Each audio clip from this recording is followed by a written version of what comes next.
bonsoir à tous. Mon nom est Marc-André Guertin. Je suis le maire de la ville de Mont-Saint-Hilaire et j'ai le privilège de connaître certaines des personnes qui ont pris la peine de se déplacer ce soir. Je suis également président de la commission de l'environnement et de la transition écologique à la communauté métropolitaine de Montréal. Puis bien, au nom de mes collègues commissaires qui se sont tous déplacés ce soir, et en mon nom personnel, en fait, c'est un grand plaisir de vous souhaiter la bienvenue à cette première séance publique de consultation sur la gestion des matières dangereuses résiduelles dans le Grand Montréal. Donc, la présente consultation a pour but de bonifier, en fait, une première proposition de mesures d'action qui pourrait optimiser à la fois la gestion des matières dangereuses résiduelles, des matières non dangereuses ayant des propriétés préoccupantes, on est un peu dans le jargon de la gestion des matières résiduelles ici, et des sols contaminés. Donc, bien que la période de réception des mémoires fut relativement courte, bien, on vous remercie très sincèrement pour votre participation. Ce délai était nécessaire, en fait, pour que l'ensemble des recommandations puissent être partagées entre tous les intervenants et de tous les secteurs d'activité sur le territoire de la grande région de Montréal. Mais je dois aussi vous rappeler qu'il y avait une portée stratégique de le faire ainsi, puisque le gouvernement provincial est aussi dans un processus de révision de sa réglementation à l'égard des matières dangereuses, et on voulait, dans le fond, porter stratégiquement votre voix auprès du gouvernement provincial. Donc, on saisit cette opportunité-là ensemble. Je vais donc passer maintenant la parole à tous mes collègues, membres de la Commission d'environnement, pour qu'ils se présentent à tour de rôle. Et bien, je vais commencer ici à ma droite. Donc, collègues. À la droite. À la droite. On va y aller. Oui, mais non, ne dites pas le mot extrême droite. Au bout de la table, du côté droit, se trouve le maire de Terrebonne, Mathieu Traversy, donc représentant de la Couronne Nord de Montréal. Bonjour, mon nom est Sonny Moreau. Je suis un conseiller de ville à Côte-des-Neiges Notre-Dame-de-Grâce à la ville de Montréal. Enchanté. Bonsoir à tous. Mon nom est Carole Saint-Denis. Je suis conseillère municipale à la ville de Laval. Bonsoir, Anne Barabé, conseillère municipale à Boucherville et représentante de l'agglomération de Longueuil. Et vice-présidente de la commission. Bonjour, Gabrielle Rousseau-Bélanger, conseillère de ville de Montréal et responsable du dossier de l'environnement, la transition écologique et des espaces verts pour Montréal aussi. Dominique Roussel, conseiller de ville pour la Chine. Et Leslie Roberts, conseiller de ville, Centre-Ville Montréal, Ville-Marie. Alors, bonsoir collègues, merci d'être là. Vous avez remarqué aussi qu'on est bien entouré de membres de l'équipe de la communauté métropolitaine de Montréal, notamment Mme Lapierre qui va m'aider par rapport à la logistique et d'autres collègues qui vont faire certains éléments de présentation. Donc, amorçons en fait notre soirée de consultation. Tout d'abord, on va avoir une courte présentation qui va être faite par M. Allaire de la communauté métropolitaine de Montréal, puis ensuite la présentation de Stantec, la firme qui a appuyé la CMM dans le cadre de ce dossier, qui va tracer les grandes lignes du rapport produit et qui est disponible aussi en ligne sur le site de la CMM si vous n'en avez pas déjà pris connaissance. Au cours du mois de juin, bien, la Commission soumettra aux instances de la communauté métropolitaine de Montréal un rapport qui inclura ce qu'elle aura entendu au cours de la consultation, et donc on sera en quelque sorte vos porte-voix. Puis on fera des recommandations de mesures d'action visant à améliorer les lacunes du système actuel en place pour le traitement des matières dangereuses. Tous les mémoires et commentaires reçus, incluant ceux qui n'ont pas fait l'objet de présentation, sont considérés dans la réflexion, ont été portés à l'attention des commissaires, je tiens à vous le rappeler.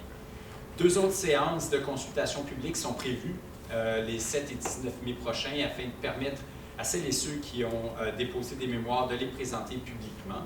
Je vous rappelle que les présentations et les échanges avec les membres de la commission sont enregistrés et seront disponibles sur le site Internet de la CMM au cours des prochains jours. des photos de la salle seront également prises et sont susceptibles d'être reproduites dans les rapports, le site web ou ailleurs. Puis je rappelle à tous, en fait, à tous et à toutes, que les personnes qui présentent devant la commission sont là pour partager leur point de vue et au besoin apporter des précisions lors des échanges avec les membres de la commission. Par contre, les échanges se tiennent, excusez-moi, dans le fond, on souhaite que les échanges se fassent de manière ordonnée, c'est pour ça qu'on encadre le temps, et c'est donc, soyez pas surpris, on va vous offrir des consignes pour que tout ça se fasse à l'intérieur d'une quinzaine de minutes, et vous comprendrez que comme commissaire, puisqu'on a déjà lu vos mémoires, on souhaite vivement qu'il y ait une période d'échange, c'est pour ça qu'on va contenir les échanges dans le temps. Alors, on veut vous poser des questions, pas seulement que vous écoutez. Donc, comme c'est le cas lors de séances publiques, bien, ça sera ma responsabilité de vous ramener à l'ordre s'il y a des propos qui manquent d'un certain civisme. Donc, je vous encourage, puis là, j'essaie de vous le dire positivement parce que, dans le fond, il n'y aura pas de tolérance à l'égard des écarts de conduite, mais je vous sais très discipliné et courtois. Pour la plupart d'entre vous, je vous ai déjà tous entendus. Donc, le sujet des mémoires et des propositions exprimées par les participants porte sur des questions susceptibles de créer des tensions entre les intervenants. Dans le but de maintenir un climat serein, nous n'accepterons aucune manifestation d'approbation ni de désapprobation. D'accord? On va faire ça avec une certaine neutralité puis une ouverture d'esprit. Il n'est donc pas question de se prononcer sur la justesse ou la suffisance d'une analyse ou d'une opinion dans le cadre de cette soirée. Enfin, au lendemain de la séance du 19 mai, bien, la totalité des mémoires reçues seront rendues disponibles sur le site Internet. Je cède donc maintenant la parole, dans le fond, à mes collègues de la CMM et à la firme Stantec qui nous présenteront le mandat de la commission puis une synthèse des travaux. Puis je pense qu'on commence avec vous, Mme Lapierre, pour quelques consignes additionnelles. S'il vous plaît, merci. Donc, j'ai quelques consignes. Je vais réitérer les informations qui ont été transmises par le président. Donc, 2 tables disponibles à votre disposition. La première pour la personne qui va présenter son mémoire. J'invite la seconde présentation qui suit à s'installer durant ce moment. Donc, juste ici, vous avez un dispositif lumineux. Donc, une période de 15 minutes est allouée à chaque participant pour avoir le même temps à tous les participants qui participent au courant de toutes les séances.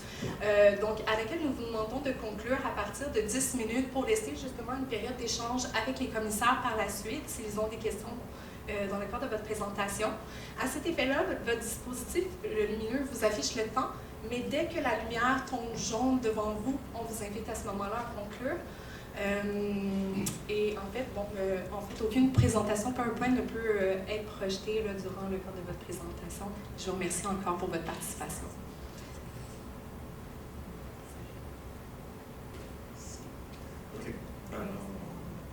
Alors, M. Allaire, je vous invite à aller faire votre brève présentation. Merci. Comme on vient de dire qu'on n'a pas accès à des présentations PowerPoint, je vais vous montrer la mienne.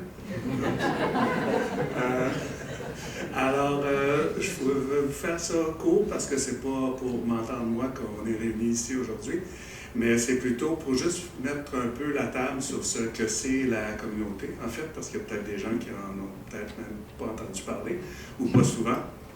Et quel est le mandat exact de la commission et la démarche qui aura été suivie. La communauté métropolitaine de Montréal, ça a été créé en 2001 par une loi du gouvernement du Québec. C'est un organisme de planification, coordination et financement qui regroupe 82 municipalités. Alors, vous voyez ici un peu la carte là, avec le noyau central, Montréal, Laval, Longueuil, Couronne-Nord et Couronne-Sud. Ici, dans le moment, on est un peu à la limite est de la communauté.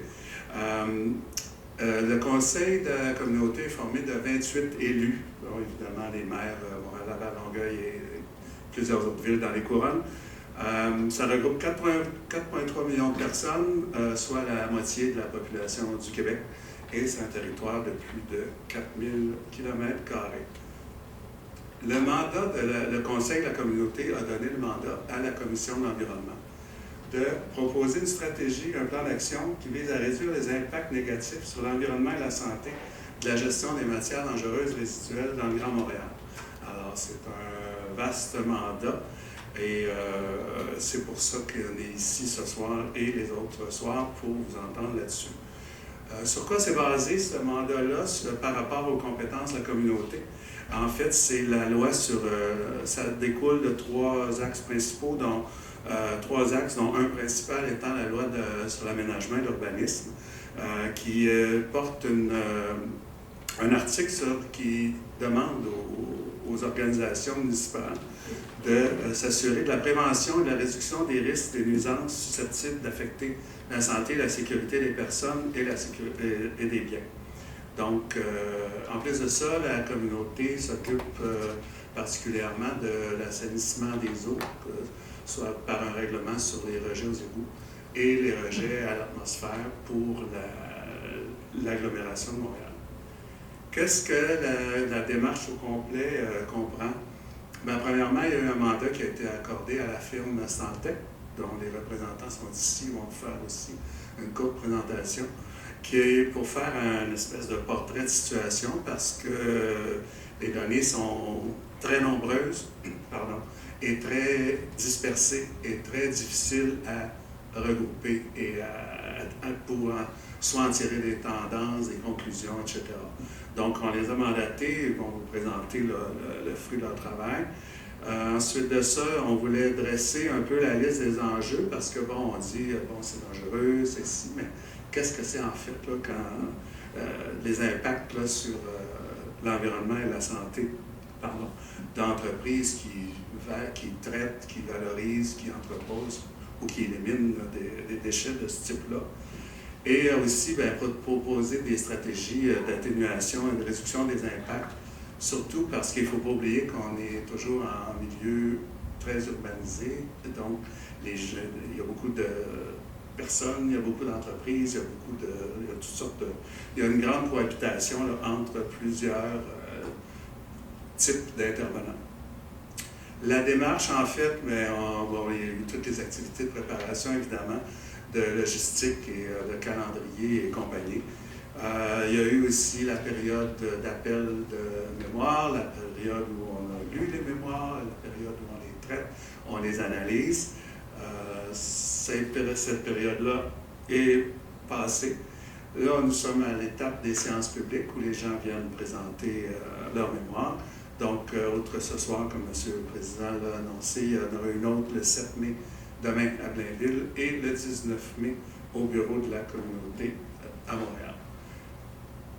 Alors, ça y est, c'est complet pour le portrait de la démarche. Alors, je passerai, Monsieur le Président, je vais vous laisser l'honneur. Si je ne m'abuse, c'est au tour de nos collègues de Stantec de venir nous présenter la teneur du rapport qu'ils ont produit pour la Commission.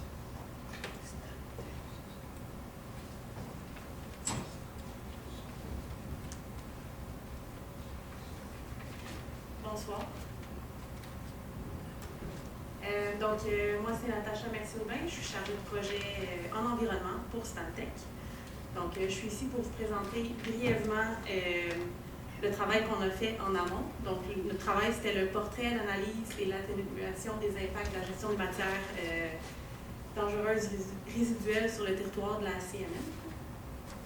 Donc, rapidement, c'est un mandat qui était en 3 étapes pour les 3 matières à l'étude, soit les matières dangereuses résiduelles, les matières non dangereuses ayant des propriétés préoccupantes, j'ai de la misère avec ce mot-là, puis les sols contaminés. Donc ça, je vais vous donner les définitions par après.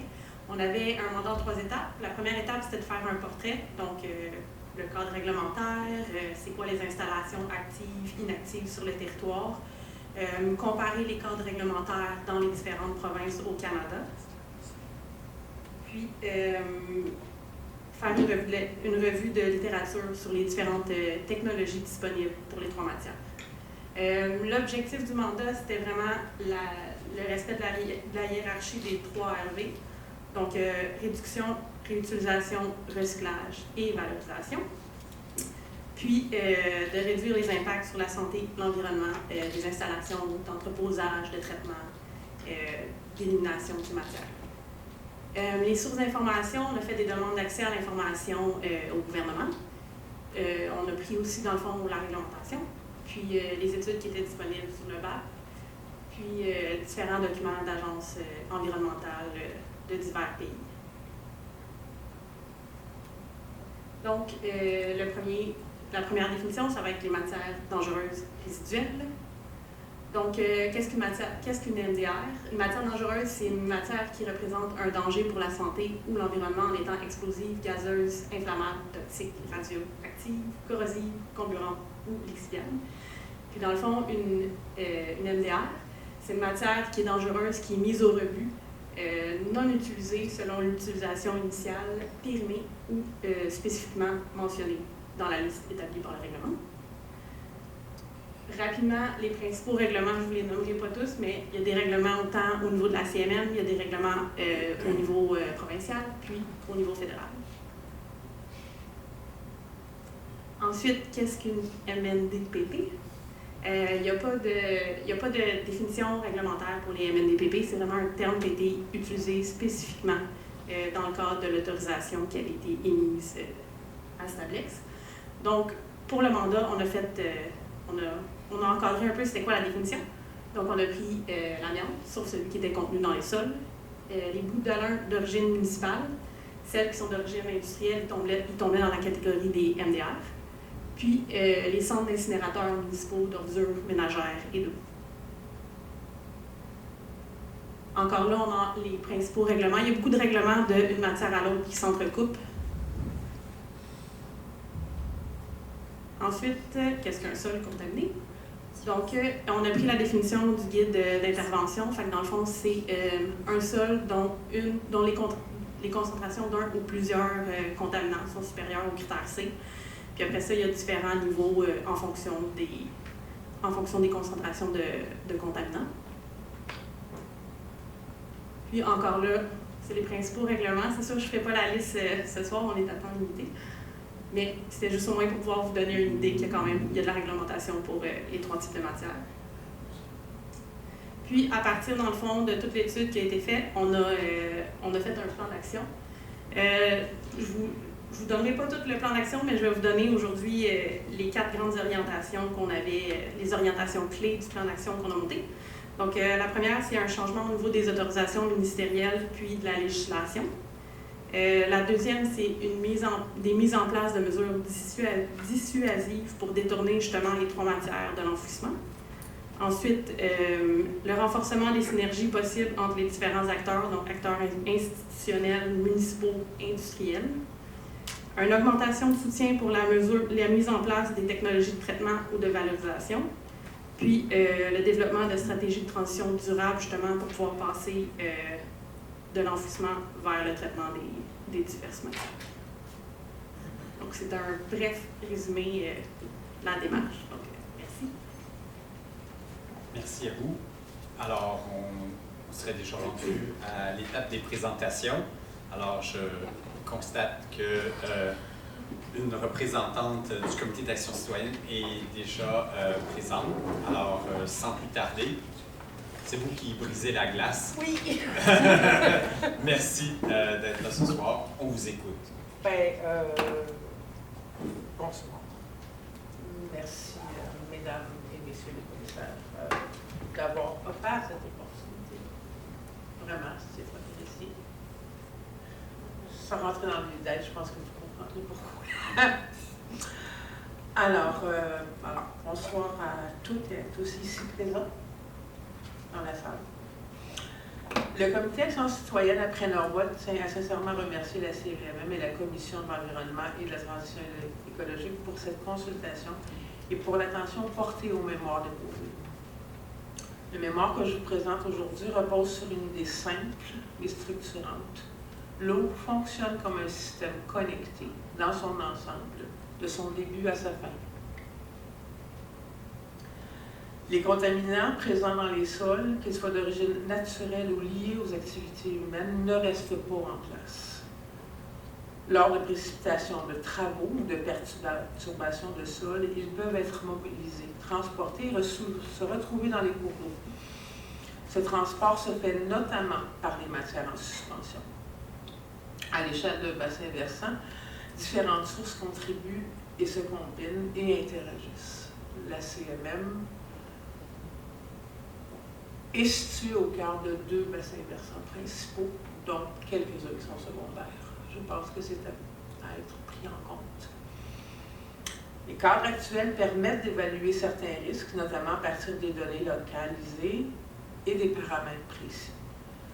Ce n'est pas uniquement la présence qui est en cause, c'est la matière dont ces éléments, c'est la manière dont ces éléments se déplacent et interagissent. Les effets observés ne sont pas toujours limités à un seul endroit, mais peuvent se manifester plus largement dans le système hydrique, notamment en aval, là où se trouvent les prises d'eau potable.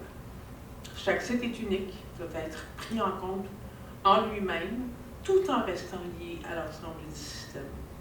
Une complexité dynamique dans une mouvance en constante évolution. Des enjeux, l'eau. Les usines d'eau potable jouent un rôle essentiel. Mais elles dépendent de la qualité de l'eau brute qu'elles doivent traiter. Le traitement est une barrière, mais la protection durable passe par la source. C'est un des aspects fondamentaux dans le monde municipal. La santé, on parle d'accumulation progressive, qui, à long terme, crée des problèmes de santé pour la population, consommant cette eau quotidiennement. Problèmes neurologiques, cognitifs, problèmes rénaux, de foie, de poumons, d'estomac, perturbations endocriniennes, tant pour l'enfant qui grandit que celui à l'être, que pour ses parents et pour ses grands-parents. Ceci est un soutien en respect pour les mères et au front présents ici ce soir. Propositions et recommandations dans ce contexte, intégrer plus explicitement la dimension hydrologique permettrait de mieux refléter le fonctionnement réel du système et surtout la réduction à la source, notamment par la décontamination. Permettrait de diminuer les pressions sur les milieux aquatiques et les sources d'eau potable. On ne peut soustraire les parties d'un tout. Le portrait actuel identifie bien les sources potentielles d'impact, mais il ne permet pas encore d'évaluer pleinement leur contribution réelle au milieu. Il en va de même pour tous les cours d'eau, pour l'ensemble du système hydrique, pour l'ensemble du territoire de la CMM. La CMM cherche à protéger et à sécuriser. Dans ce contexte, le cas du site CAL AkzoNobel-Norvolt ne doit pas être vu comme une exception, mais comme un exemple documenté de ce que le cadre actuel n'a peut-être pas suffisamment capté. Dans ce genre de contexte, intégrer plus explicitement la dimension hydrologique permettrait de mieux refléter le fonctionnement réel du système. Boucler la boucle.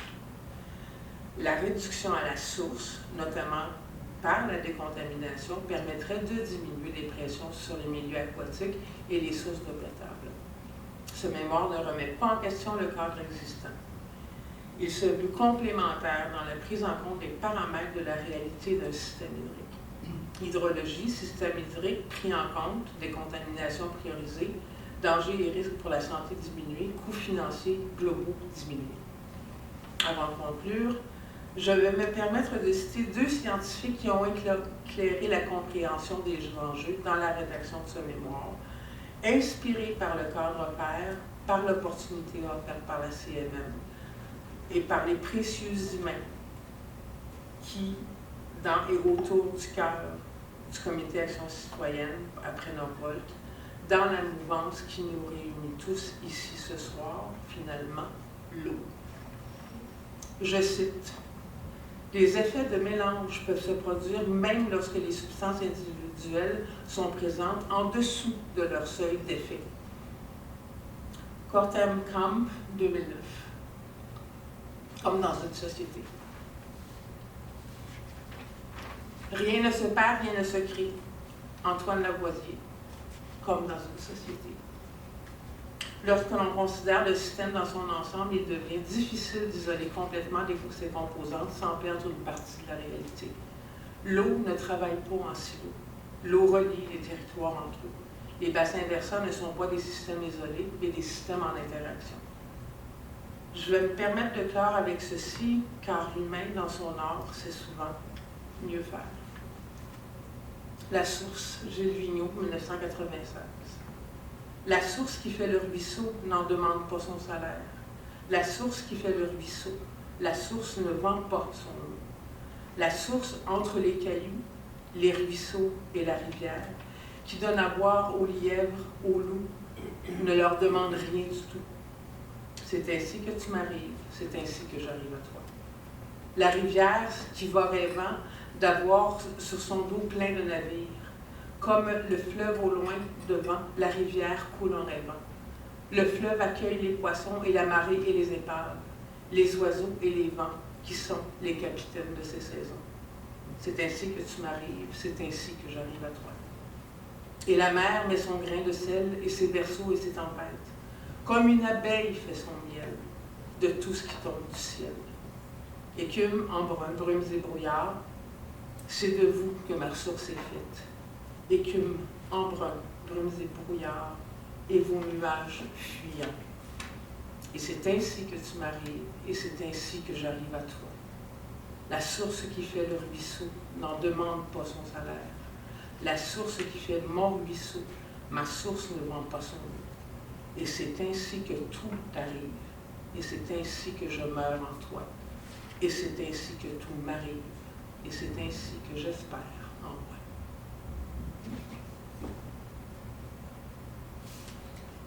Je suis ouverte pour vos questions. Merci beaucoup pour ce moment de réflexion poétique et pour votre propos. Je dois comprendre de votre intervention que vous nous invitez à une lecture hydrologique explicite. Est-ce que je peux vous entendre un peu plus là-dessus sur l'aspect d'une lecture hydrologique explicite? Oui, l'explicité de l'hydrologie, comme j'ai parlé des bassins versants, bon, là, tout va bien.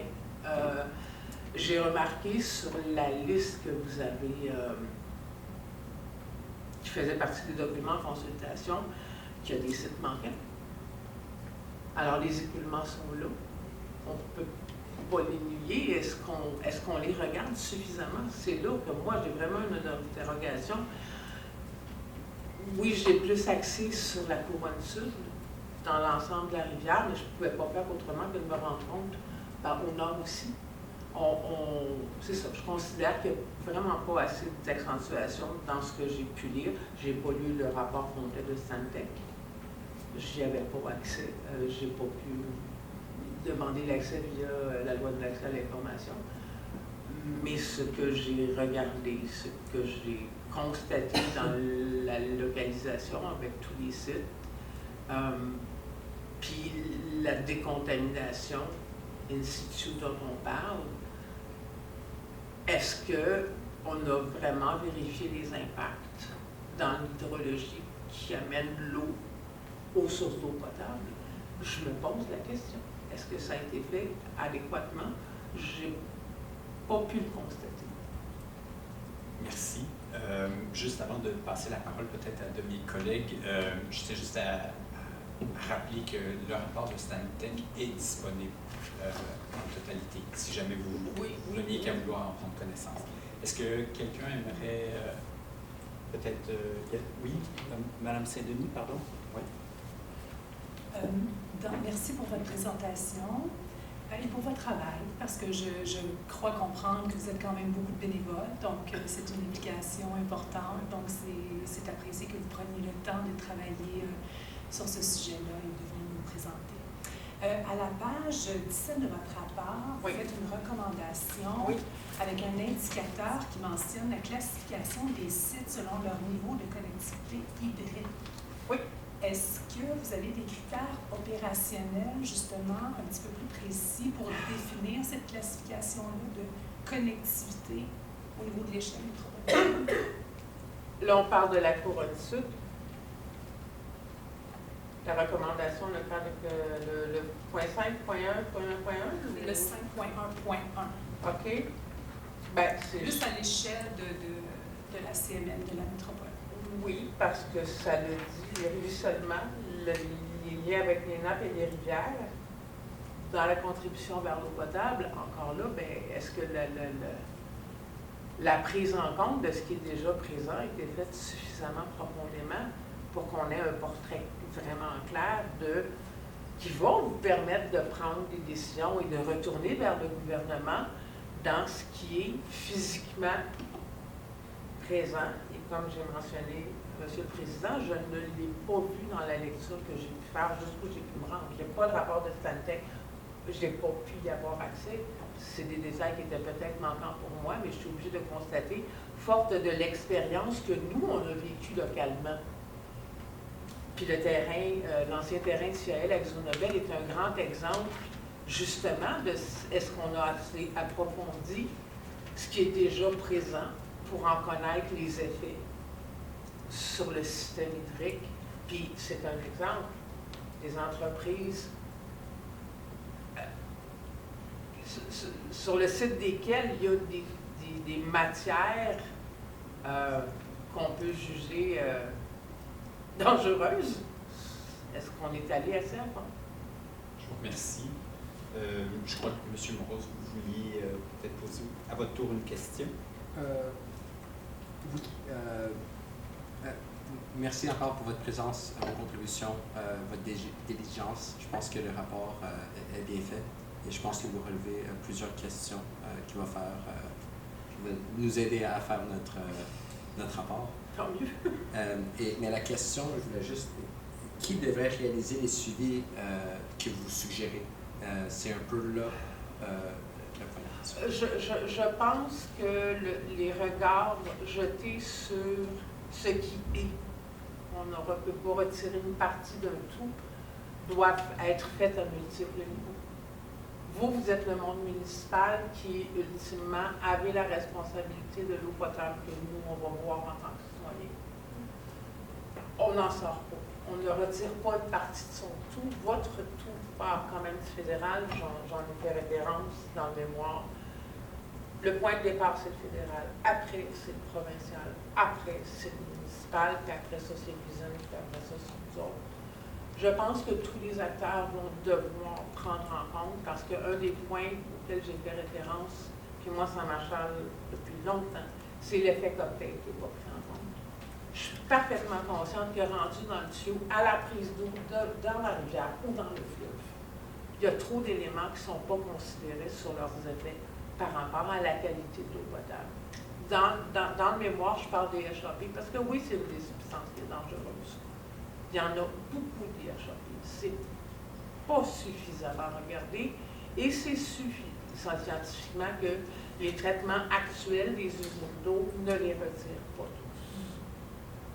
Je pense qu'on va devoir se pencher un peu plus là-dessus. Puis je l'ai dit à mes collègues, je l'ai dit à moi depuis le départ, quand je suis rentrée dans le dossier Norvois, mon premier mot, ça a été l'effet cocktail.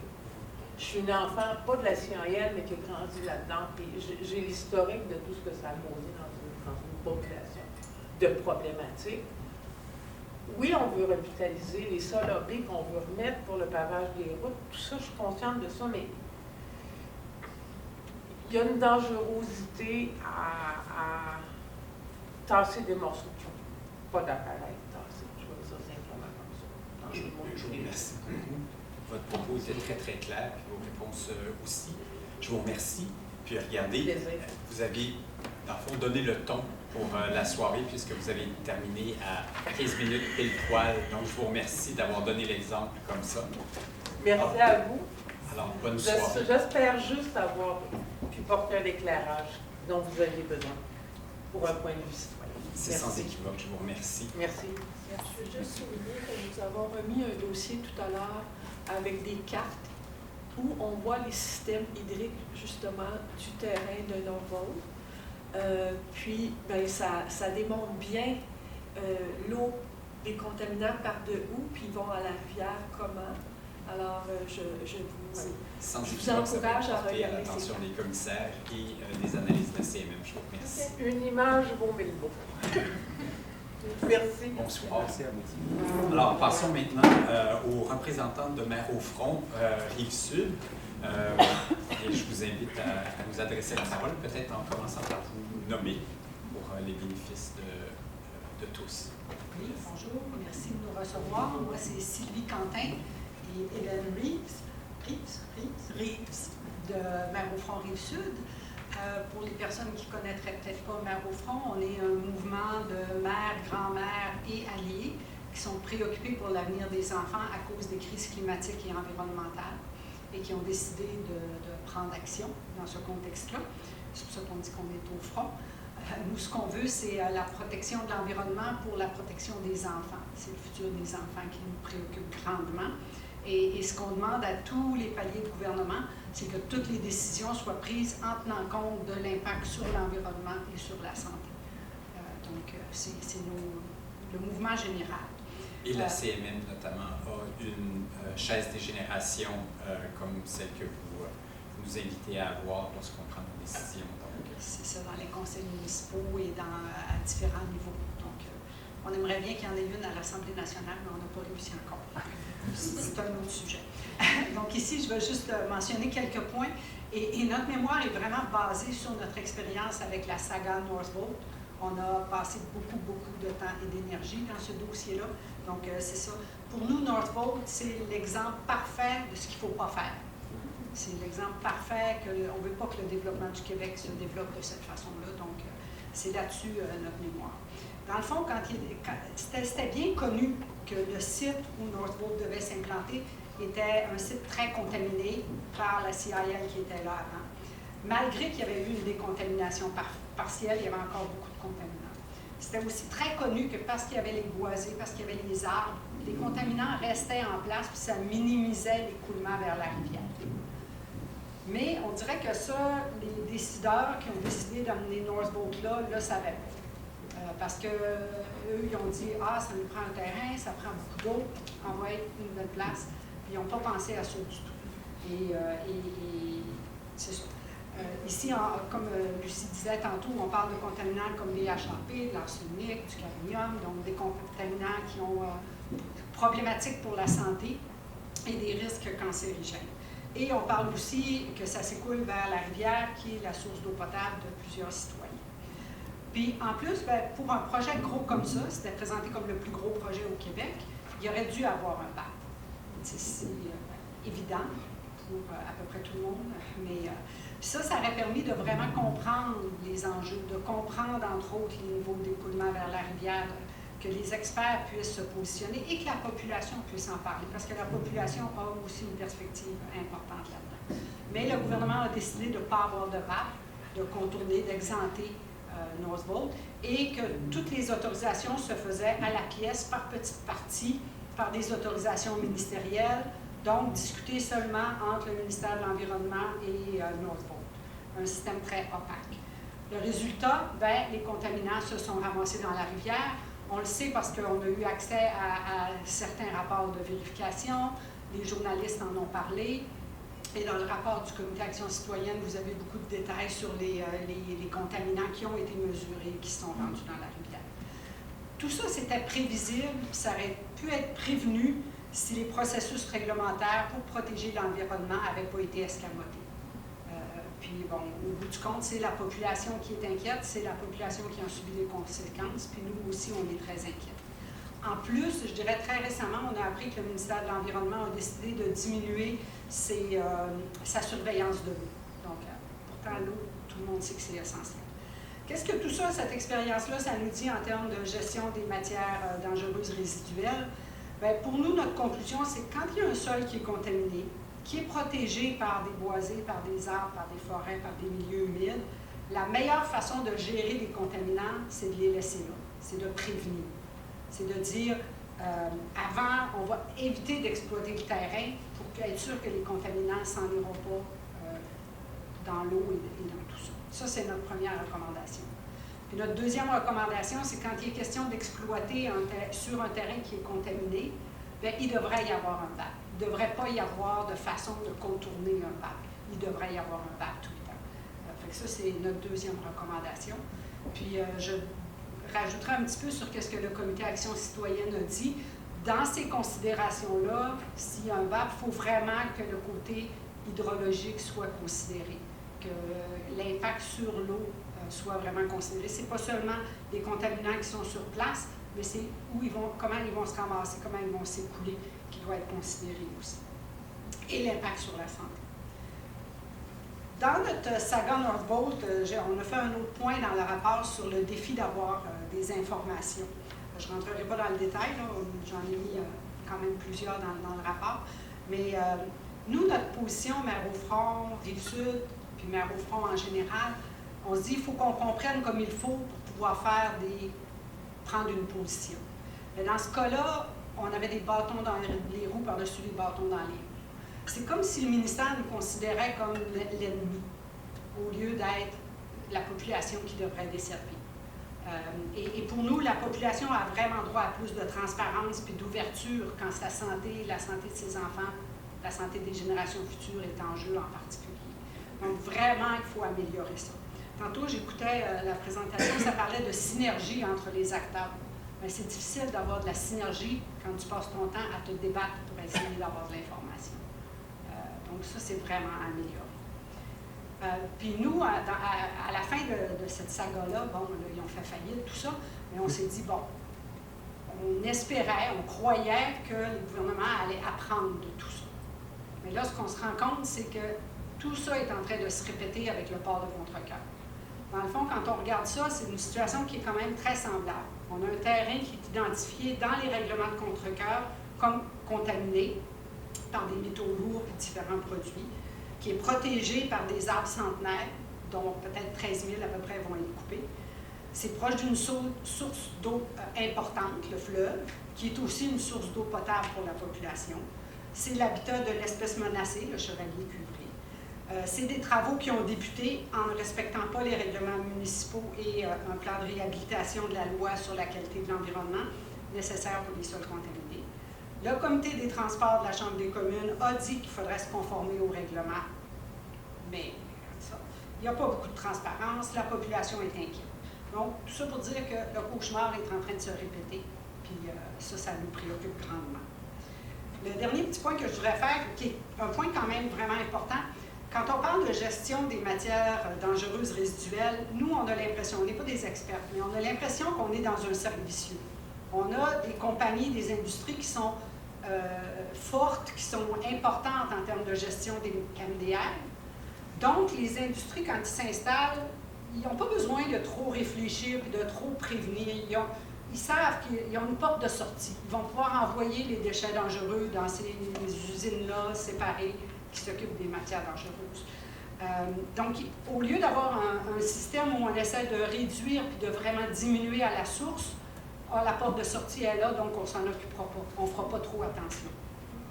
Puis on sait aussi qu'il y a des industries qui laissent des déchets dangereux, puis quand ils partent, à ce moment-là, ça reste là, puis c'est la population puis les gouvernements qui doivent s'en occuper. Donc pour nous, il devrait y avoir les gouvernements devraient être beaucoup plus sévères, puis devraient que les industries soient responsables des déchets qu'ils produisent, des matières dangereuses qu'ils produisent. Fait que pour conclure, je dirais, on a appelé notre mémoire « La prévention devrait faire partie de la gestion ». Okay? Puis tantôt, j'entendais, on parlait des 3 RV. Bien, moi, je pense que ça devrait être le P3RV. Prévention, ensuite les 3 RV. Puis quand il y a des terrains contaminés qui sont considérés pour exploitation, il faut vraiment tout de suite penser aux impacts sur l'environnement et sur la santé.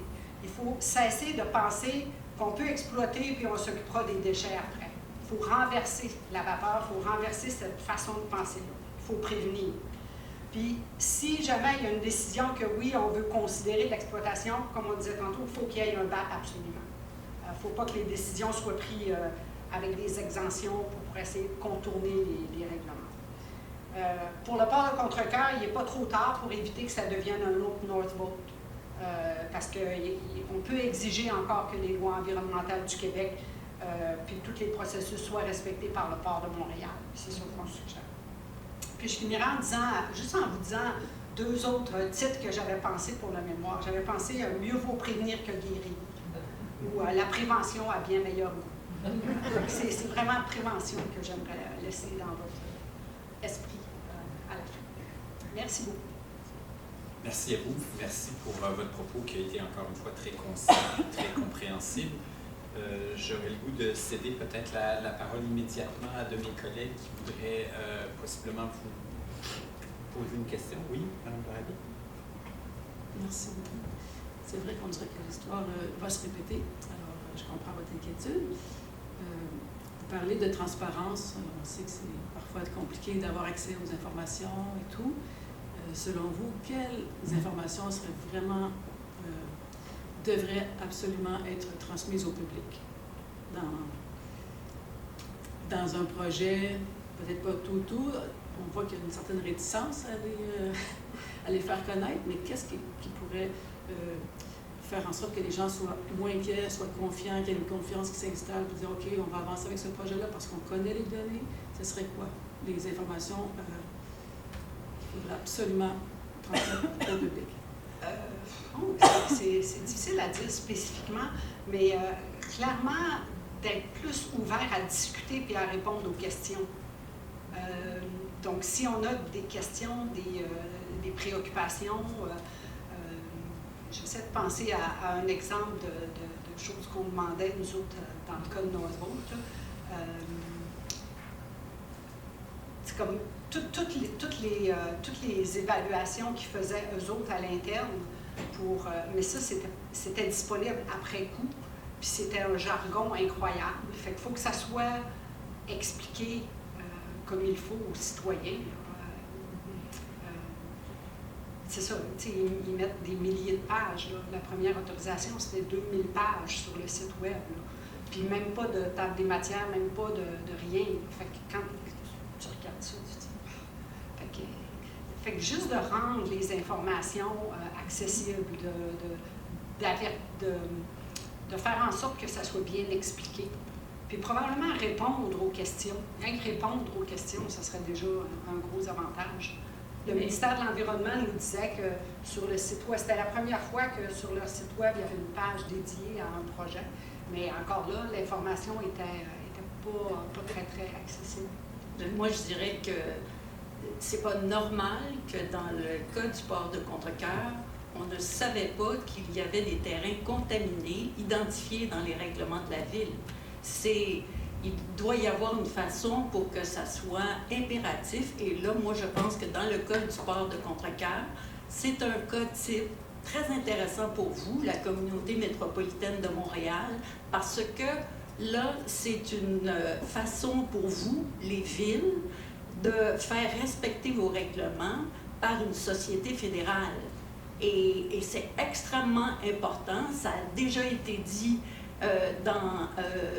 par la Cour d'appel, par la Cour suprême du Canada, de dire que ce n'est pas parce que vous êtes une société fédérale que vous êtes une enclave fédérale, si vous êtes un port, et que les citoyens ont droit à un environnement sain et que les citoyens ont droit à leur santé et que ça ne vous donne pas le droit de polluer le fleuve Saint-Laurent. Parce que le fleuve Saint-Laurent, c'est une source d'eau potable pour plusieurs municipalités, dont celle de Contrecœur. La source d'eau potable est à 5 km en aval.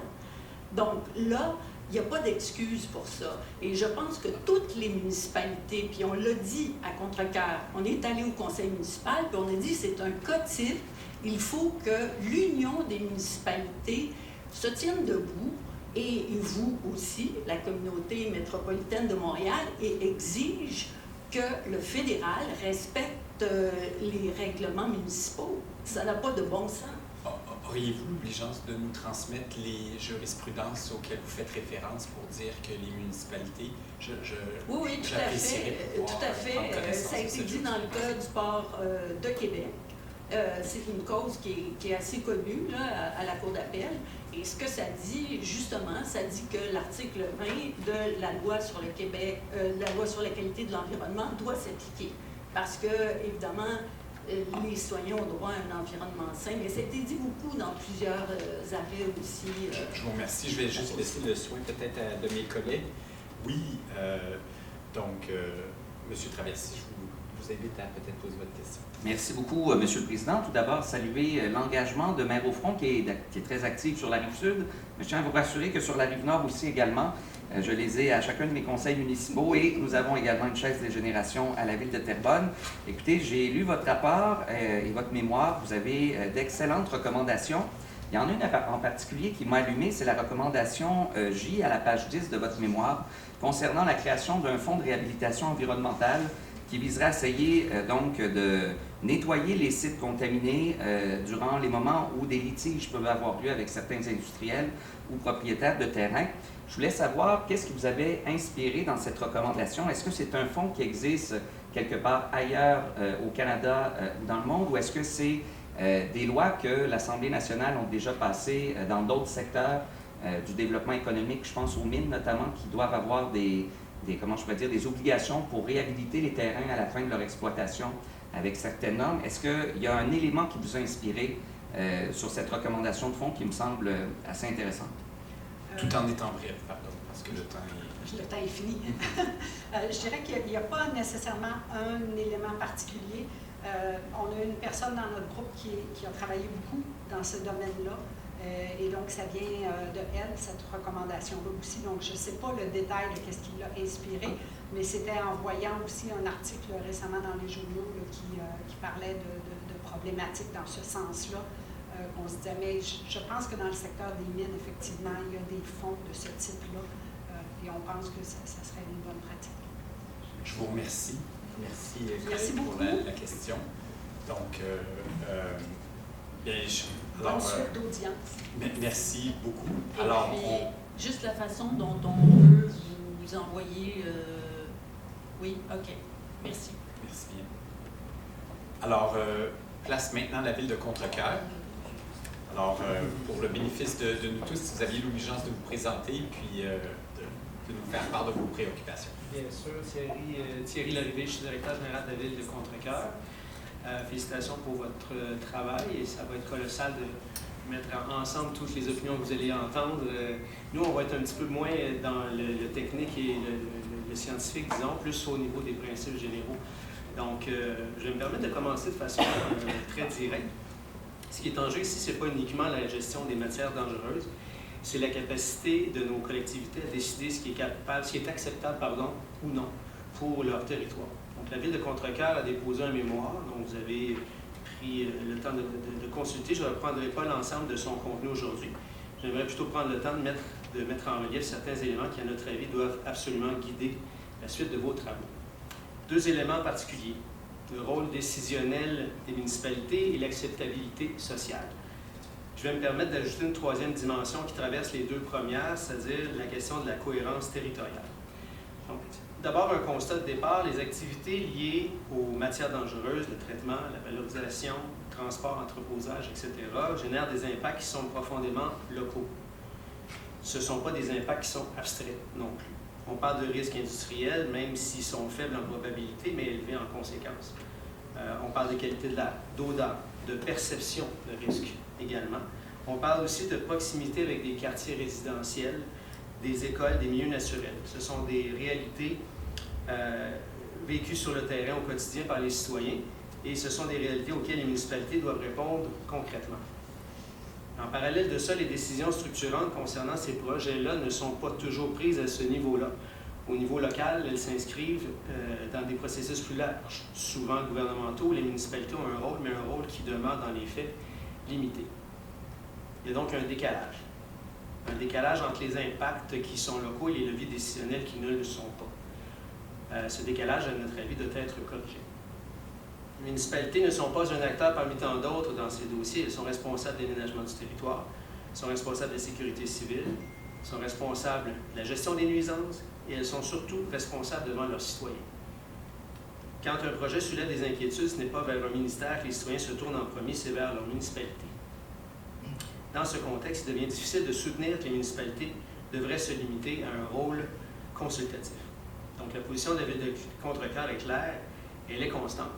Aucun projet de gestion de matières dangereuses ne devrait aller de l'avant sans un réel pouvoir décisionnel municipal.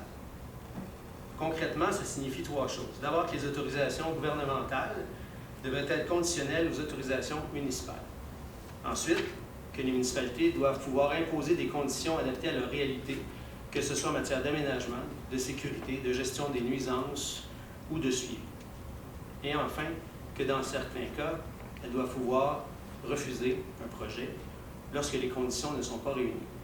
Ce n'est pas une demande exceptionnelle, c'est une question de cohérence avec les responsabilités qui leur sont déjà confiées. J'aimerais maintenant aborder la question de l'acceptabilité sociale, parce qu'au fond, c'est souvent là que les projets achoppent. Dans les dernières années, nous avons été confrontés à contre-cœur à un projet qui a suscité beaucoup de réactions. Et ce que nous avons entendu n'était ni marginal ni anecdotique. Les citoyens nous ont parlé de leurs inquiétudes face aux émissions atmosphériques, ils nous ont parlé de risques d'incendie, ils nous ont parlé de proximité avec leur milieu de vie. Au-delà de ces éléments précis, ce qu'ils exprimaient, c'était un inconfort plus fondamental. Le sentiment que leur milieu de vie pourrait être transformé de façon significative sans qu'ils aient eu un réel pouvoir sur cette transformation. Et ça, c'est un élément qu'on ne peut pas ignorer, parce que dans le domaine des matières dangereuses, l'acceptabilité sociale ne peut pas être présumée, elle doit être construite. Et construire cette acceptabilité, ce n'est pas simplement informer. On peut tenir des séances d'information, on peut produire des études, on peut répondre aux questions, mais si les citoyens ont l'impression que le projet est déjà ficelé et que les grandes décisions sont déjà prises, l'exercice perd beaucoup de sa crédibilité. L'acceptabilité sociale, ce n'est pas convaincre après coup, c'est intégrer le milieu dans la réflexion dès le départ. C'est reconnaître que certaines préoccupations ne sont pas uniquement techniques, mais aussi sociales, territoriales, humaines. C'est accepter qu'il existe des contextes où un projet, même conforme sur le plan réglementaire, ne s'insère pas adéquatement dans son environnement. Et c'est ici que certains types de projets rencontrent leurs limites. Lorsqu'un projet repose essentiellement sur sa conformité technique, sur le respect des normes, des seuils, des exigences, sans démontrer clairement son insertion dans le milieu, sans démontrer une adhésion réelle du milieu, il devient difficile de bâtir la confiance. Et sans confiance, il n'y a pas d'acceptabilité. J'aimerais maintenant revenir à la notion de cohérence territoriale. Parce qu'au-delà des projets pris individuellement, il y a une question plus large. Où implante-t-on ces activités? Dans quel contexte? Avec quelles contraintes? Avec quelle vision d'ensemble? On ne peut pas traiter ces projets comme des cas isolés. Ils s'inscrivent dans un territoire, dans une dynamique métropolitaine, dans une répartition des usages. Et à ce niveau-là, les municipalités jouent un rôle clé encore. Elles disposent d'outils d'aménagement, elles planifient le développement, connaissent les contraintes locales. Si on veut éviter des incohérences, des projets qui se retrouvent en tension avec leur milieu, des concentrations d'activités dans certains secteurs, il faut que ces outils soient pleinement pris en compte. Ça implique notamment de reconnaître que les installations de gestion de matières dangereuses ne sont pas des usages comme les autres. Elles doivent être encadrées de façon particulière. Ça passe par des critères de localisation plus exigeants, des zones tampons adaptées aux risques, une intégration claire dans les outils de planification. Encore une fois, par un rôle accru des municipalités dans ces décisions-là. Un autre élément que je souhaite souligner, c'est la question de la confiance du public. C'est un élément fragile dans ce type de dossier. Elle ne repose pas uniquement sur des garanties techniques, elle repose aussi sur la perception que les décisions sont prises de façon équitable, transparente et avec une réelle prise en compte des milieux d'accueil. Lorsqu'un projet est perçu comme étant acceptable sur papier, mais difficilement conciliable avec son environnement immédiat, cette confiance est ébranlée. Une fois ébranlée, elle est difficile à reconstruire. Ce que la Ville de Contrecœur souhaite vous transmettre aujourd'hui, c'est donc un message relativement simple mais structurant. Si l'objectif est d'améliorer la gestion des matières dangereuses à l'échelle métropolitaine, il faut aller au-delà des aspects techniques, il faut travailler sur la gouvernance. Une gouvernance qui reconnaît le rôle central des municipalités, une gouvernance qui intègre réellement l'acceptabilité sociale, une gouvernance qui assure une cohérence territoriale aussi. Sinon, on risque de reproduire les mêmes situations. Des projets qui respectent les normes, mais qui ne trouvent pas leur place dans le milieu. Des projets qui avancent sur le plan administratif, mais qui stagnent sur le plan social. En terminant, je vous dirais ceci, la gestion des matières dangereuses est une nécessité. Personne ne remet ça en question. Mais la question n'est pas uniquement de savoir comment traiter ces matières, c'est de savoir où, comment et à quelles conditions on accepte de le faire. Et sur ces questions, les municipalités doivent être des acteurs décisionnels à part entière. Pas simplement des parties consultées, pas simplement des relais d'information, mais des véritables partenaires dans la décision. C'est à cette condition qu'on pourra concilier les impératifs environnementaux les réalités territoriales et les attentes des citoyens. Merci de votre attention. Merci beaucoup de porter ces préoccupations municipales-là à notre attention. Puis on en prend bonne note. Je ne sais pas s'il y a des collègues. Oui, Mme Rousseau-Bélanger, je vous prie de poser la question. Oui, bonjour. Merci beaucoup d'avoir soulevé ces points-là. Je pense que c'est des observations très justes et très pertinentes dans un contexte justement où les municipalités sont souvent les premières à répondre aux questions justement citoyennes que vous avez mentionnées. Donc, vous avez soulevé à plusieurs reprises le concept d'acceptabilité sociale en amont justement du processus. Donc, j'étais curieuse de savoir si vous avez un petit peu des pistes porteuses pour savoir comment formaliser en fait cette préoccupation d'acceptabilité sociale en amont des projets. Un point de vue du mécanisme, comment, en fait, vous venez de le dire, c'est en amont que ça doit se faire, non pas en aval, évidemment, une transparence complète sur le projet qui est à venir, des mécanismes de suivi dans le temps aussi, donc d'impliquer les parties prenantes tout au long. Il faut aussi, par contre, que ces démarches-là aient un poids réel dans la décision finale, parce que sinon, ça ne fait qu'à revenir à l'idée de consulter et d'informer. Est-ce qu'un autre collègue voudrait poser une question? Oui, Mme Barabi. Oh, je vous en prie. Oui, moi aussi, je vous remercie pour ces observations-là, parce qu'on se dit, si c'est dans notre ville qu'à un moment donné, un projet arrive, comment on fait pour le rendre acceptable? Effectivement. Je me demandais si, quand vous avez été consulté, ce que j'ai compris, si les citoyens ou les gens de l'administration de la ville avaient posé certaines conditions ou avaient pu, parce que vous dites qu'on sentait qu'on n'avait aucun pouvoir. Donc ça, c'est désolant, puis ça fait peur aux autres villes, effectivement, qui pourraient être touchées à un moment donné. Mais est-ce que vous avez pu apporter des conditions? Avez-vous pu négocier quelque chose, finalement? Bien, la première des choses que je dirais d'entrée de jeu, c'est que oui, notre position que je viens de défendre ce matin est basée sur une expérience concrète. Mais les enjeux soulevés sont généralisables. Donc, c'est pour ça que je n'ai pas parlé de façon spécifique d'un projet plus qu'il faut. Ce qu'on a vu à Contrecœur, ce qu'on pourrait voir à Contrecœur, pourrait se voir ailleurs aussi. Donc, mais pour revenir à votre question, nous, on a interpellé aussi le gouvernement du Québec. On a présenté notre position et spécifiquement, ce qu'on a précisé, c'est que si ça devait aller de l'avant, ce projet-là, il faudra à tout le moins qu'on puisse avoir des conditions à l'émission du permis, notamment en matière de sécurité incendie. C'est ce que je disais tantôt dans ma présentation, que les autorisations gouvernementales devraient être conditionnelles à ce que la municipalité puisse également donner certaines conditions de réalisation du projet. Le projet n'est pas encore démarré, donc je ne pourrais pas vous dire comment le point de vue de la municipalité va être intégré dans le processus, mais ça fait partie un peu de la démarche d'aujourd'hui, de faire en sorte qu'on puisse être entendu au bon moment. C'est bon? Oui, monsieur, je vous en prie. Très rapidement, j'ai vraiment apprécié votre présence aujourd'hui, que le DG soit là, c'est important. Merci. Donc, la participation citoyenne et l'acceptabilité sociale, comment on peut le faire en amont? Comment est-ce qu'on peut peut-être prendre des démarches qu'on a cette problématique-là qui est présente malheureusement trop souvent? Ben, je pense que ça revient aux promoteurs du projet de prendre les mesures nécessaires pour aller consulter les gens sur le terrain avant même que le projet soit démarré, pour bâtir l'acceptabilité sociale.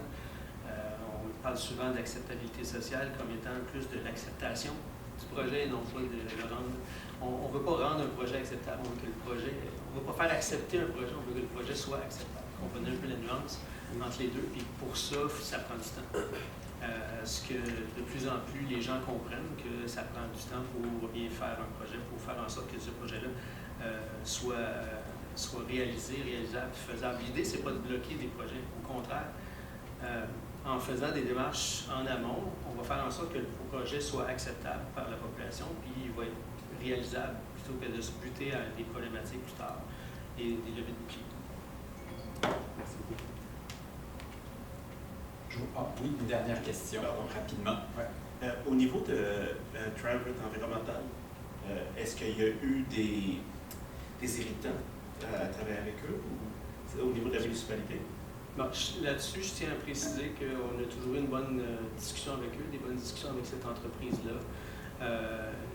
Aux dernières nouvelles, il y avait le gouvernement du Québec qui faisait son travail par rapport au par le biais du bureau d'audience publique en environnement.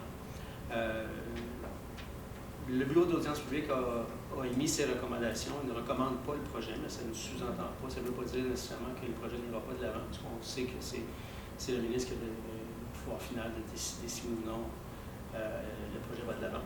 Donc, pour l'instant, on n'a pas plus d'informations que ça. On est un peu dans l'expectative et en attente, on espère ou on présume qu'on va être consulté à un moment ou à un autre avant qu'une décision finale soit prise.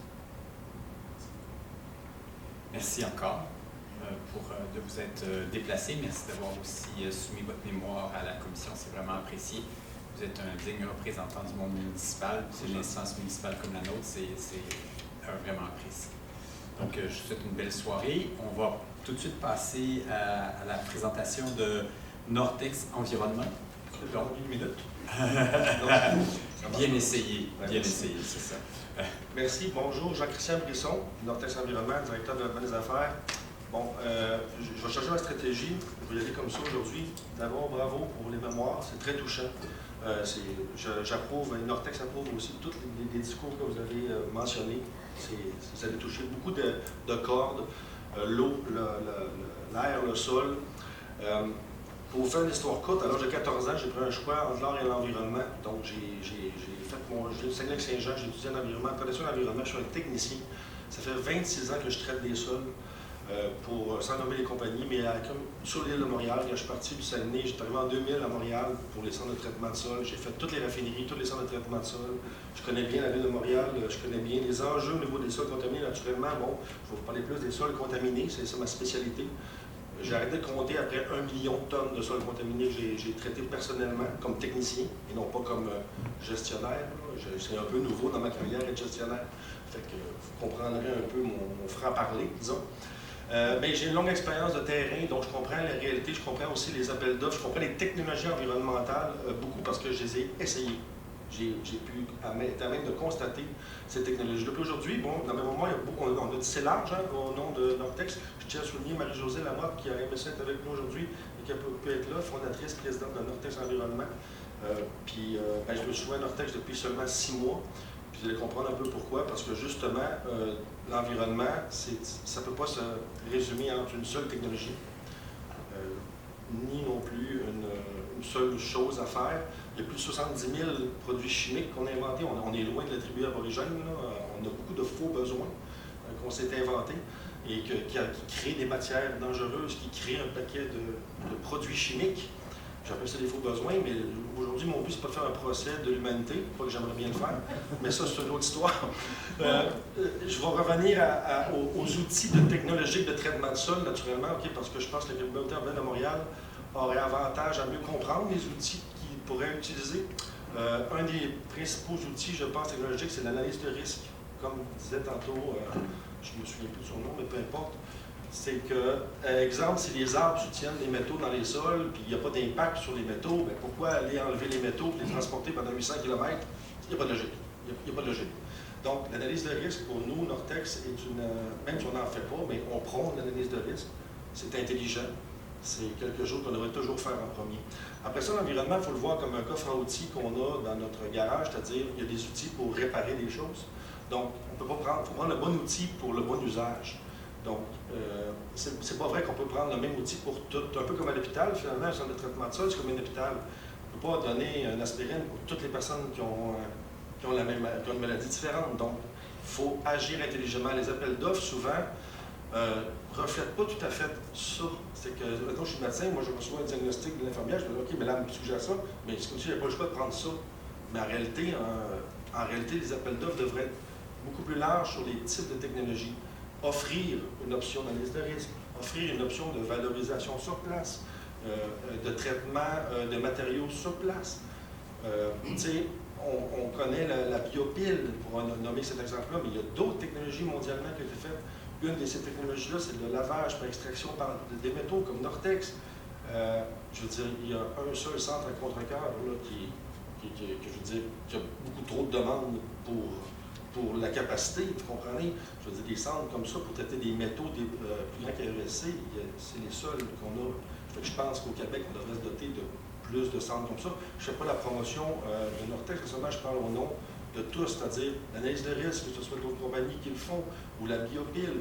Je pense que la communauté urbaine de Montréal, que la moitié de la population du Québec devrait minimalement avoir tous les outils en main. Tous les outils en main, c'est-à-dire un département d'analyse de risque qui étudie les dossiers d'analyse de risque, un département de valorisation de matière granulaire, quand c'est le temps de faire de la valorisation, que ce soit en extraction, en lavage, ou en lessivage, ou en ségrégation. Il y a beaucoup de méthodes connues, OK? Mais avant d'aller trop vite, de dire, OK, c'est bon, on prend ça, là, c'est CD, métaux, on escaffe ça, on envoie ça à l'autre bout. Plus de 50% des sols, vous le savez, s'en vont même pas au Québec, selon votre propre rapport. Merci à Syntec d'ailleurs. On va faire ce rapport-là, c'est une belle initiative. C'est-tu normal? C'est-tu normal que la moitié des sols s'en va en Ontario? Il faut se poser la question. Ça pollue. C'est l'air qu'on respire. L'air qu'on respire, ben, vous le savez tous, elle appartient à personne. L'eau qui coule au travers des réseaux hydriques appartient à personne. Puis les sols non plus appartiennent à personne. On se donne des droits parce que c'est des limitations juridiques, on dit que c'est à nous. Mais en réalité, quand c'est escavé, ça s'en va ailleurs, ça tombe sur un autre règlement. Ça s'en va sur un autre règlement. Là, ça se va sur un autre règlement. Récemment, j'ai vu en France qu'il y a des batteries qui se ramassent en Afrique parce qu'il y a tellement de personnes qui passent par différentes compagnies que ça se perd finalement dans plein de compagnies. Puis il y a quelqu'un quelque part qui dit bon, ça, on va en Afrique. On est dans cette dynamique-là au Québec en ce moment. On est dans cette dynamique-là. Je pense que la communauté urbaine de Montréal devrait reprendre en main à eux cette technologie-là, toutes les technologies, et peut-être arrêter un peu de se fier à ce qu'on leur dit, okay? Et de le prendre et de dire, bon, là, je reprends le contrôle de mon territoire pour le bien de mes citoyens. Okay? Et ensuite, faire des appels d'offres intelligentes, c'est-à-dire qui donnent le droit aussi d'apporter d'autres approches. Souvent, les appels d'offres sont très limités. Là, je ne vise pas nécessairement la ville. Je vous parle de 25 ans d'expérience, parce que j'ai vu beaucoup d'aberrations. Par l'aberration, j'ai vu des aberrations à tous les points de vue dans la vie, municipal, citoyen, provincial, dans l'ensemble de l'œuvre, même le ministère de l'Environnement, en fait, des énormes aberrations que j'ai vues dans ma vie. Mon but est d'être constructif, c'est pas de nommer les aberrations, quoique tout le monde en a fait. Je les ai tous vus. Okay? Donc, des aberrations, des illogismes, comme exemple, je ne sais pas, on va faire des travaux qui peuvent générer de la poussière, mais de ne pas attendre qu'il pleut pour limiter les dégâts, puis attendre une journée qui vente et qui fait soleil. Tu sais, beaucoup de petites choses comme ça qui pourraient être revisitées d'une manière plus intelligente. Quand on a du cœur et qu'on y pense comme il faut, on ne agit pas juste avec notre tête et avec le portefeuille, mais au bout du compte, il faut remettre un peu de cœur, je pense, dans l'environnement. L'environnement, il y a de l'émotion là-dedans. J'écoutais tantôt les mémoires, c'est chargé d'émotion. On n'est pas dans la physique quantique où c'est seulement de la science, ce qu'on ne comprend rien, de la formule mathématique. On n'est pas là. L'environnement, c'est émotif. Ça nous touche toutes. Fait que quand on va gérer les appels d'offres avec cette émotion-là, avec cette ouverture du cœur-là, et que tous les citoyens vont être capables de dire bon, OK, j'ai un droit de parole là-dessus. Parfait, on va aller en analyse de risque pour les métaux dans X je sais pas, projet, en collaboration avec tous les paliers gouvernementaux, les citoyens inclus. On est tous des êtres humains, là. Je veux dire, toute la gang. Là. Fait que l'environnement, il faut que ça se prenne de cette manière-là. Puis je pense que si la communauté urbaine de Montréal, suite à tous les constats qu'ils vont avoir pris, puis qu'ils vont constater qu'il y a beaucoup de sols contaminés qui s'en vont, soit sur la Rive-Sud, qui n'a pas de bon sens, chez nous, à Contrecœur, qui n'a pas de bon sens, qui s'en vont en Ontario, qui s'en vont dans le Nord, qui s'en vont au Saguenay, qui s'en vont partout. Pourquoi? Parce que vous n'êtes pas doté des outils, comme un coffre à outils dans un garage, où vous avez tous vos outils pour faire les bonnes choses. Puis je pense qu'avec la moitié de la population du Québec, ça, c'est la moindre des choses que la ville aurait tous ces outils-là. Ça, c'est mon premier constat. Je pense que j'ai fait le tour du cœur de ce que je voulais dire. Je voulais laisser une grande période de questions. C'était important pour moi de vous laisser beaucoup de temps. Mais il y a tellement d'éléments. J'aurais tellement approfondir beaucoup de choses dans dans la mémoire. Là. Puis je tiens à dire que Marie-Josée, quand même, je tiens à donner, avant que ça se termine, Marie-Josée, quand même, fondée Nortex il y a 30 ans. C'est une géologue qui étudie l'environnement aussi, qui est très touchée par ça. C'est une petite PME. Fait que je pense qu'il faut encourager les PME au Québec aussi, qui ont des technologies uniques, des petits groupes, qui ont de la misère à aller porter leur message parce que money talk, hein? Sur lequel on va dire les vraies choses. Hein? Fait que quand l'argent l'emporte sur le gros bon sens, ça me fait mal comme être humain. Donc, c'est ça, c'est un appel du cœur, un appel au gros bon sens, au-delà de l'argent pour être capable d'investir pour nos enfants, puis investir pour notre planète. C'est ça mon message. Je vous remercie d'avoir porté avec ça, c'est moi. Beaucoup de conviction. J'ai tourné les pages, je me suis dit, je pense que je suis à moi. Ben, c'est parfait, ça, c'est comme ça, et merci de l'avoir fait. Collègues, est-ce qu'il y a des questions que vous aimeriez porter? Moi, je peux peut-être me permettre. Oui, alors je vous prie. Oui, merci beaucoup pour votre intervention et le point que vous avez soulevé. Donc, vous avez mentionné beaucoup d'éléments intéressants. Vous n'êtes pas sans savoir, justement, j'imagine, ayant connu la ville de Montréal, on essaie on tente certaines autres tactiques aussi, notamment la phytoremédiation dans certaines friches industrielles. Dans l'Est, moi je viens de l'Est de Montréal, puis justement on vient de terminer un projet où on a réhabilité en fait une friche de 10 hectares, 4 hectares, pardon. 4 hectares justement en plantant des saules puis des peupliers pour justement décontaminer les sols. Puis on a aussi le parc Frédéric Bach, en fait, qui est une ancienne carrière essai d'enfouissement, où on va revaloriser en fait des sols faiblement contaminés pour faire un parc, puis il y a du biogaz là-dedans. Donc bref, ça existe. C'est vrai que c'est pas toujours... J'en ai fait aussi, ça existe. Oui, puis en fait, vous avez parlé un petit peu de boîte à outils, puis de Money Talks, justement. Est-ce que selon vous, il y a certaines pistes qu'on pourrait explorer pour encourager justement le fait de penser à l'extérieur de la boîte, ou d'encourager justement de ne pas juste faire de l'enfouissement puis de prendre la voie facile? Ben, vous le faites en ce moment. OK, donc jaser. Non, mais vous le faites en ce moment. Bravo de ce que vous avez fait. C'est une excellente initiative. Vous avez ouvert le jeu, vous avez ouvert la boîte de Pandore. Et donc, là, après ça fait des gens comme moi qui apparaissent, d'autres gens qui apparaissent, que là, vous allez creuser, vous allez vous rendre compte de beaucoup de choses, des belles, des moins belles. Puis plus vous allez creuser, plus vous allez reprendre contrôle peut-être de la situation. Mais vous le faites déjà. La communication. Aller se dire les vraies choses. Pas se mettre la tête dans le sable. Aller affronter des sujets qu'on n'a pas toujours envie de comprendre. Exemple, pourquoi les sols en Ontario, c'est un exemple, un seul exemple.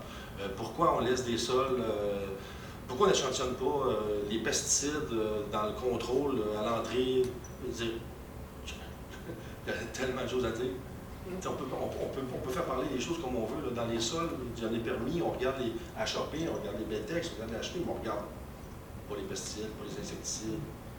Là, c'est nouveau les PFAS, soudainement, mais on a encore oublié les pesticides, les insecticides, qui sont, à mon avis, peut-être même encore pires que les PFAS. On les a oubliés, on les a tolérés. Fait qu'il y a beaucoup de petites choses comme ça, les nanoplastiques, les microplastiques, je veux dire, il y a beaucoup de choses comme ça qui nous passent sous le radar à cause de réglementation.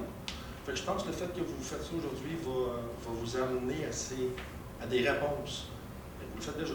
Je trouve continuer cette approche-là, c'est magique. Mais le continuer, pas juste le creuser jusqu'au temps que vous allez avoir toutes vos réponses. Merci. Je pense que mon collègue, M. Traversy, aussi a une question pour vous. Oui, merci beaucoup, M. le Président. En fait, un commentaire, j'aimerais saluer la qualité du mémoire qui a été déposé aujourd'hui, notamment aussi avec les références internationales que vous avez ciblées à l'intérieur de celui-ci. On parle de taxes élevées à l'enfouissement qui ont été mises en place dans certaines régions comme le Grand Londres, qui est un équivalent à observer peut-être d'un point de vue CMM, mais aussi de d'autres pays à travers le monde, notamment les Pays-Bas. Donc, ce que j'entends de votre message, c'est que les leviers financiers sont les outils qui peuvent nous emmener à des améliorations et des changements comportementaux, peut-être aussi à certaines préventions. Donc, c'est, si j'ai bien compris votre mémoire, un des leviers sur lesquels la Commission devrait se pencher dans ses recommandations. Je voulais avoir donc un peu votre point de vue par rapport à ces deux exemples que vous nous avez mis en évidence dans le mémoire. Définitivement, c'est un bon point. En ce moment, les redevances qui ont été mises à l'enfouissement sont clairement pas suffisantes. Fait que, clairement pas. Je veux dire, on ne peut pas compétitionner, nous, avec des technologies de traitement où ce qu'on veut valoriser, où ce qu'on veut nettoyer une pierre, extraire les métaux, la rendre propre pour revaloriser. Ça a un coût, ça. L'enfouissement, tu prends un boule, tu le pousses. Donc, les autres pays l'ont compris depuis longtemps parce qu'ils sont plus petits, donc il y a tellement d'échecs, donc ils ne peuvent pas remplir les centres, les enfouissements de cette manière-là. Puis ils ont dit, oh, t'as peu, ils ont continué de même. Ils vont tout mettre, les citoyens vont tout mettre là-dedans. Là. Fait qu'ils ont monté significativement la redevance. Ça a donné des effets bénéfiques, c'est-à-dire, on parle de 30-40 $ quasiment de la tonne de plus là, dans certains pays. Ici, c'est nouveau, là, puis on a mis un petit 5$ de plus par rapport au centre de traitement, là, ce qui est banal. Là. Ça fait absolument rien, je vous le confirme, ça fait rien là, pour l'instant. Oui, effectivement, c'est une bonne piste de solution. Bon, encore là, on est un peu dans la répression. J'aimerais ça plus la sensibilisation. Mais oui, tout à fait, d'augmenter les redevances à l'enfouissement. Ça shake le monde qui sont là. Oh, t'as peu, là. Ouais, t'as peu, va peut-être falloir que je réfléchisse sur mon appel d'offres à faire de quoi de plus intelligent que juste prendre un camion, l'escaver et pitcher à 300 km dans un site. Merci. Bienvenue. Merci. Oui, rapidement. En 30 secondes ou moins, donc 10 secondes pour la question, 1 seconde pour la réponse. J'ai une minute de plus? Ah, là, bien essayé, bien essayé. C'est pas une comptabilité comme ça. Le règlement est en train de se moderniser à Québec sur les redevances. On parlait de 35 $ la tonne. Est-ce que vous pensez que c'est suffisant ou parce que j'ai entendu 35 $ de plus? D'ailleurs, dans certains pays. Donc, qu'est-ce que vous proposez, vous? Ça serait quoi le... Ben, on va commencer. Est insuffisant. Oui, il faudrait commencer par calculer les technologies, les outils qu'on a au complet, comment ça coûte avant, puis se dire, est-ce qu'on veut faire ça? Exemple, laver une roche, pour la rendre valorisable, la réutiliser sur nos routes du Québec. Est-ce qu'on veut faire ça? Si la volonté est là, bon, oui, OK, ça coûte combien? Bon, ça coûte combien maintenant? Pour détourner de l'enfouissement, c'est un calcul mathématique, finalement. Je n'ai pas de chiffre magique pour le moment. Il faudrait faire un calcul pour en arriver à dire, OK, il faut dissuader l'entrepreneur qui va à l'enfouissement, c'est par un calcul mathématique, mais il faut calculer toutes les technologies. La biopile, c'est une chose, mais ça a un autre but. Le lavage, c'est une autre affaire. L'oxydation chimique, c'est encore plus cher, mais ça a un autre but. Fait que chaque outil a son coût, je dirais. Donc, c'est peut-être pas si simple, mais clairement, oui, d'augmenter les redevances, à m'amener, ça va faire que ça va trop coûter cher à l'enfouissement et ils vont devoir être intelligents et faire des actions de valorisation. Je dirais, il faut plus que 10$, ça c'est sûr. Ça n'a pas d'impact, ça ne fait rien. Merci. Je vous remercie. Merci pour la question. On est déjà à la fin pour ce soir. Merci. Je tiens juste à vous rappeler que tous les mémoires seront rendus publics après le 19 mai. Et ensuite, bien, le mémoire, en fait, le rapport de consultation et les recommandations de la commission seront transmis au comité exécutif, puis ensuite au CA de la communauté métropolitaine de Montréal et seront donc rendus publics par la suite. Encore une fois, merci de vous être déplacés pour notre première consultation. Vous avez été un très bon public, vous avez été très coopératifs et vos propos ont été inspirants et vont certainement, dans le fond, nous emmener à bonifier les propositions qu'on va faire. Alors, encore une fois, merci. Bonne route, soyez prudents. Merci aussi à mes collègues, certains qui arrivaient de loin et qui ont affronté et traversé notre grande région métropolitaine. Donc, on a hâte qu'ils finissent le tunnel Louis-Hippolyte Lafontaine. et demain soir, on vous rend pareil en traversant la grande région métropolitaine pour être à Blainville avec vous tous. Donc, bonne soirée, bonne route et à bientôt. Merci. Oui, bien c'est ça. Là,